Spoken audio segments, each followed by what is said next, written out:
पण जन्मजन्मी ज्याची असेल पुण्याई त्याच्या मुखामध्ये हरिनाम येईल। ऐऱ्या गैऱ्या नत्तू खैरेच्या मुखामध्ये भगवंताचं नाम येत नाही। जन्मजन्मी ज्याची असेल पुण्याई, जन्मजन्मी ज्याची असेल पुण्याई, त्याच्या मुखायी हरिनाम, त्याच्या मुखायी हरिनाम। जन्मजन्मी ज्याची असेल पुण्याई, जन्मजन्मी ज्याची असेल पुण्याई,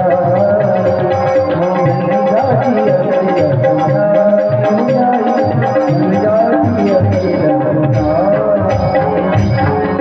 जन्मजन्मी ज्याचे असेल पुण्याई त्याच्या मुखामध्ये हरिनाम।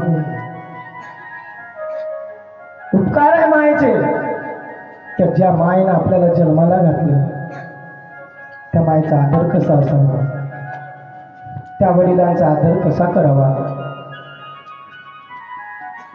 त्या आई वडिलांसोबत आदराने बोलावं, आदर सत्कार करावा, अपवित्र शब्दाने बोलू नये। कारण मेलेल्या आईला गोड जेवणाच्या निमित्तानं चांगला स्वयंपाक करण्यापेक्षा मायबाप जिवंत असणाऱ्या मायला पोटभर जेवू घाला। पण दुर्दैव असं ज्याचे आई बाप गेले ना त्याच्या मनाला लोक कवटाळू कवटाळू लढतात, कवटाळू कवटाळू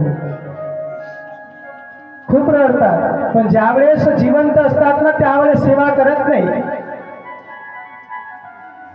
सेवा करत नाही। अशाही काळामध्ये खूप कवटाळू रडायचं आहे। एका जणानं विचारलं, म्हणजे एवढं प्रेम होतं का याचं आईवर, एवढं मनाने कवटाळू रडत आहे। त्याचा शेजारी माणूस म्हणायचा, म्हणे महाराज याच्या अगोदरच तुम्हाला काय माहित हो, याच्या अगोदरच तुम्हाला काय माहित, याच्या अगोदर महाराज हे रडत आहे ना पण याच्या मागचा तुम्हाला इतिहास माहित नाही, इतिहास माहित नाही। म्हटल्यानंतर नक्कीच काहीतरी गोंधळ आहे। आणि मग मी मेलेल्या म्हातारी तिच्या जवळ गेल्याच्या नंतर छातीला कान लावलं ना, तिच्या अंतःकरणातले उद्गार ऐकले। ती आई पोराला म्हणत होती, ती पोराला म्हणत होती, अरे तुझ्यासाठी मी अख्खं आयुष्य बर्बाद केलं रे, अख्खं आयुष्य बर्बाद केलं, अख्खं आयुष्य बर्बाद केलं। कधी जिवंतपणी माझा काही विचार केला नाही। नको देखावा दारू जगाला, मोडला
आता घसा कोरडा होईपर्यंत रडत आहे।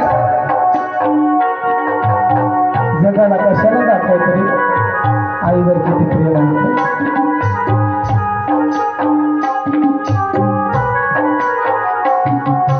तुझ्यासाठी जीवन जाईल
जगाला कशा करता दाखवतो की आईवर प्रेम किती आहे म्हणून. अरे रात्रभर शिळी भाकर खाऊन उपाशी झुकलेले कधी विचारलं नाही, जेवलीस का म्हणून विचारलं नाही. आता मात्र मेल्यानंतर तो रडतोय. थंडीच्या दिवसामध्ये थंड पाण्याने आंघोळ जमत नव्हते रे मला गरम पाणी करावं घ्यायचं असं वाटलं होतं. गरम पाण्याने आंघोळ करायची, पण कधी म्हणलं नाही तुला मला गरम पाणी म्हणून. थंड्या पाण्याने आंघोळ करायची मला जमत नव्हतं रे. माझा नाईलाज होता, तुला गरम पाणी करून नाही दिलं, थंड्या पाण्याने आंघोळ केली. आता मेल्यावर नंतर माझ्या मळ्यावर टाकण्याकरिता तुला गरम पाणी केलंय, पण जिवंतपणे कधी गरम पाणी करून नाही दिलं. आता काय उपयोग, काय उपयोग. मेलेल्या मळ्यावर किती गरम पाणी टाकलं काय ना थंड पाणी टाकलं काय, काय उपयोग. कधी पाणी म्हणून विचारलं नाही, गरम केलं का थंड केलं का. कधी जेवली म्हणून कधी विचारलं नाही रे. भारीची साबण आणून लावावा, कोणी कधी साबण आणून नाही दिले, उपयोग नाही. पण विनंती आहे, जोपर्यंत जिवंत आहे ना तोपर्यंत व्यवस्थित वागा मावा, व्यवस्थित वागा. आपल्या समाजाचं एक विशिष्ट असं आहे, जोपर्यंत आहे ना तोपर्यंत एवढा त्रास द्यायचा माणूस गेले की त्याचा जय जयकार करायचा. ज्ञानोबरायांना त्रास दिला, तुकोबरायांना त्रास दिला, सगळ्या संतांना त्रास दिला. तोपर्यंत सांभाळायचं नाही. अरे तोपर्यंत त्रास द्यायचा, मेल्याच्या नंतर त्याच्या नावानं जो गोळ करायचं, जिवंतपणे कधी विचारलं नाही. एवढी गोष्ट आजच्या कथेमध्ये लक्षात ठेवा मायबाप. मेल्याच्या नंतर त्याच्या नावाने जीव घालण्यापेक्षा जिवंतपणे तुम्ही किती मायबापाला जीव घालता, किती सासू सासऱ्याला जीव घालता, याला महत्व आहे, याला महत्व आहे. त्याचा माझा विरोध नाही. पण आई आहे तोपर्यंत आईच्या डोळ्यात अश्रू येऊ देऊ नका. जोपर्यंत सासू सासरे आहे ना त्यांच्या डोळ्यामध्ये अश्रू येऊ देऊ नका. तोपर्यंत बापाच्या डोळ्यात अश्रू येऊ देऊ नका. आईच्या बापाला, आई बाबाला सांभाळून ठेवा. आपलं आद्य कर्तव्य आहे आपल्या सासू सासऱ्याला ठेवणं. पुन्हा एकदा सांगतो, जोपर्यंत तुमची माय जिवंत आहे ना तोपर्यंत तुमचा प्रेमाचा सागर जिवंत आहे, तोपर्यंत प्रेमाचा सागर जिवंत आहे. बघा तुम्ही आईचे उपकार सांगू किती, एवढे उपकार आहे आईचे. जेव्हा छोटंसं लेकरू होतं ना, वडील डॉक्टर होते, ते गेला डॉक्टर सोबत दवाखान्यात गेल्याच्या नंतर त्या दवाखान्यात पेशंट जायचे, पेशंट तपासायचे, बिल सांगायचे, बिल विचारायचं. लेकराने बापाला विचारलं बिल काय भानगड आहे. मग त्या डॉक्टरनं समजून सांगितलं, म्हणे बाळा ते तपासताव ना त्याचे 50 रुपये, सलाईन लावली त्याचे 100 रुपये, ते गोळ्या लिहून दिले त्याचे 20 रुपये, असं बिल समजून सांगितलं. पोरगं हुशार होतं.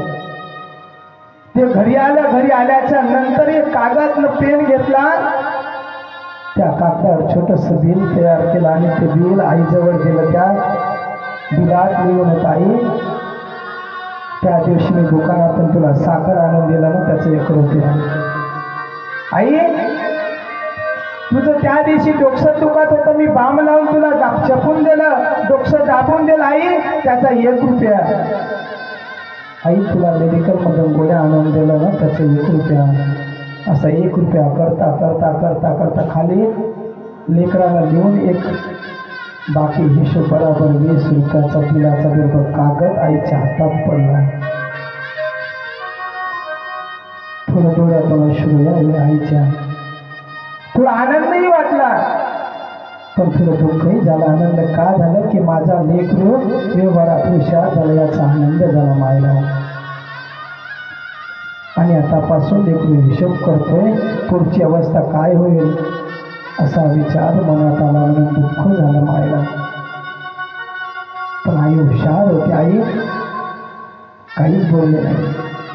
त्याच्यात दप्तरात वही घेतली, दप्तरातली लेकराला बोलण्यापेक्षा याला थोडी जावणी करून द्यावे की दिवसभर आपली काम केली, संध्याकाळी मालकाला जेवण वाढायलं, पोराला पोटभर जेवण घातलं, सगळ्याला जेव घातलं आणि उरलेली अर्धी भाकर घेतली ते खायला लागली. आणि भाकरी खात असताना तो भाकरीचा घास तोंडातल्या तोंडात फिरत होता. मायच्या तोंडातल्या तोंडात फिरत होता. एक लक्षात ठेवा, तुमच्या ताटातला पदार्थ किती चवदार आहे याला महत्व नाही. माय तुम्ही जे जेवण करताना त्या ताटातला पदार्थ किती चवदार आहे याला महत्व नाही. तुम्ही जेवत असताना किती समाधानी आहात याच्यावर तुमचं जीवन अवलंबून आहे. मिष्टान्नाचं जेवण आहे पण समाधान नाही, जेवा वाटणार नाही. चटणी भाकर जरी असेल पण समाधानी आहे, त्या आनंदाने सेवन करतात. तोंडात घास फिरत होता मायबाप. आणि कशी तरी कोरभर भाकर खाल्ली, झोपे गेली पण झोप येत नव्हती मायला. त्या अंगावरून या अंगावर, या कडावून त्या कडावर. रात्रीचा 1 वाजला, 2 वाजले, 3 वाजले, रात्रभर जागी आहे. एकच विचार, एवढूस लेकरू आपला हिशोब मागताय. उद्या 3 वाजता त्याच्याच दप्तरातली वही घेतली, पेन घेतली. माऊली 3 वाजता लिहायला बसली, 4:30 वाजेपर्यंत लिहित होती. 4:30-5 वाजता लिहिणं थांबलं. मुलगा झोपून होता, त्याच्या उशाखाली लिहिलेली चिठ्ठी ठेवून दिली. आई बाहेरच्या कामाला गेली, सडा रांगोळी करू लागली. तेव्हा 6 वाजता 7 वाजता लेकरू उठलं आणि उठल्याबरोबर लक्षात आलं आपल्या उशाखाली काहीतरी चिठ्ठी आहे. त्यानं चिठ्ठी उचलली, उघडून पाहिलं, त्याच्यात लिहिलं होतं, बाळा 7 दिवस विण्याचा पहारा घ्यायचा म्हणलं तर कमीत कमी विना पहारा करतो जर म्हणलं अखंड, तर विना पहारा करण्याकरता कमीत कमी 4,000 रुपये द्यावं लागते. 4 ते 5,000 रुपये. नुसता 7 दिवस विना पहारा करण्याकरता 4 ते 5,000 रुपये द्यावं लागते. तर जवळपास 9 महिने 9 दिवस विना तरी अर्धा किलोचा असते रे बाळा, अर्धा किलोचा असते. गर्भात तुझं वजन सरासरी 2 ते 2.5 किलो होतं. 2 ते 2.5 किलो. 1-2 दिवस नाही सांभाळले रे, अख्खे पुरे 9 महिने 9 दिवस तुला पोटात ठेवलं.